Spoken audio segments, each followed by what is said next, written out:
Vector algebra के इस question में find a vector in the direction of vector a vector equal to i vector minus 2j that has magnitude 7 unit. यहाँ i जे जो है वो axis के direction में यूनिट वेक्टर है, यानी आई जो है वो एक्स एक्सिस के डायरेक्शन में यूनिट वेक्टर है, जे जो है वो वाई एक्सिस के डायरेक्शन में यूनिट वेक्टर है।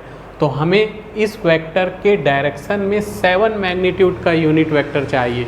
क्वेश्चन बहुत इजी है, मैं सोच रहा था इस इजी क्वेश्चन का वीडियो क्यों बनाऊं, लेकिन ये क्वेश्चन जितना इजी है उतना ही कन्फ्यूज़न है। तो यहाँ हम सॉल्व करेंगे, अज्यूम कर लेते हैं, तो अज्यूम नहीं, यहाँ तो गिवन है। तो A vector equal to given A vector equal to I minus 2j। तो ए वेक्टर मॉड निकालना पड़ेगा क्योंकि आगे इसकी ज़रूरत पड़ेगी।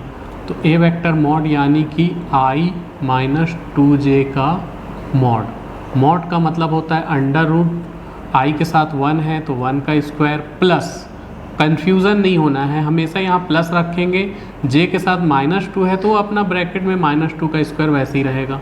तो ये हो जाएगा अंडर रूट 1 + 4, यानी कि इसको इस तरफ लिख लेते हैं, ये हो जाएगा 1 + 4 यानी कि √5। तो अब हमें एक ऐसा वेक्टर निकालना है जिसका डायरेक्शन ये वेक्टर का ही डायरेक्शन हो और उसका मैग्नीट्यूड 7 हो।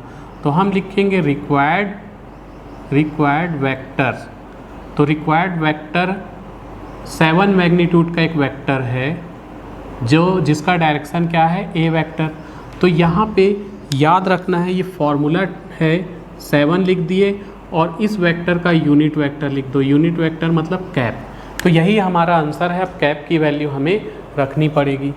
तो 7 ऐसे ही रहेगा। कैप का मतलब होता है ए वेक्टर अपॉन ए वेक्टर मॉड। तो अब यहाँ वैल्यू रख दो या इसको आगे बना देते हैं। तो ये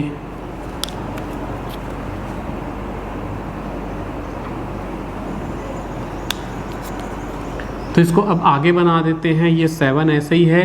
ए वेक्टर की वैल्यू है आई माइनस 2j और ए वेक्टर मॉड कितना है, √5। तो ये अलग अलग कर लो, 7 का इंटू हो जाएगा दोनों से, √5 को भी अलग अलग कर लो। तो 7 अपॉन √5 आई माइनस 2 अपॉन 2 नहीं, 7 अंदर जाएगा तो ये हो जाएगा 14 अपॉन √5 j। ऐसा लिख सकते हैं, या हम ऐसा भी लिख सकते थे 7 अपॉन √5 ब्रैकेट में आई माइनस 2j। तो जैसे लिखना है वैसे लिख दो, यही हमारा आंसर है। हमें ए वेक्टर के डायरेक्शन में एक 7 मैग्नीट्यूड का यूनिट वेक्टर निकालना था। तो 7 इंटू जिस वेक्टर के डायरेक्शन में निकालना उस वेक्टर का यूनिट वेक्टर ले लो। तो इस तरह से रिक्वायर्ड वेक्टर हमने निकाल लिया। This is answer.